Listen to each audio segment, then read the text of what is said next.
There was one time that I dreamed of packing up my city life.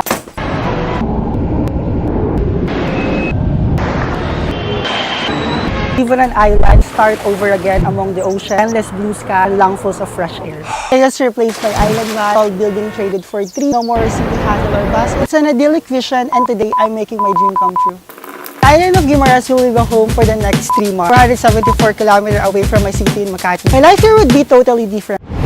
No more traffic, no more malls, no more weekend party, no more fast wifi, no more weekly dose of my tea for my favorite t-shirt. That's why I'm trading my city life. Mostly though, it came from craving for some space to breathe. Things are getting so stressful in the metro and I need a break to think. I no longer see myself commuting to the office for a long hour.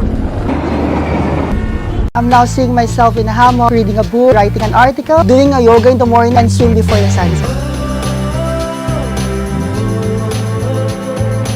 You only have limited time, so why spend the next decade dreaming if I could make my dream reality today?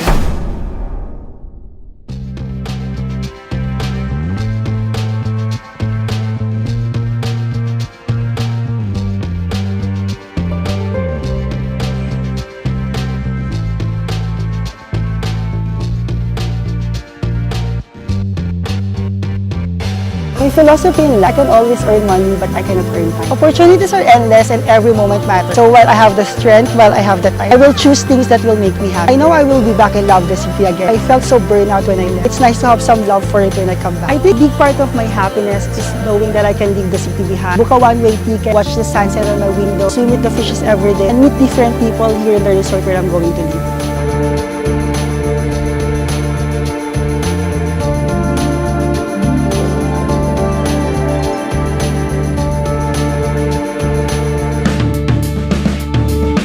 It's the best decision I ever made. Life is short. Always choose happiness.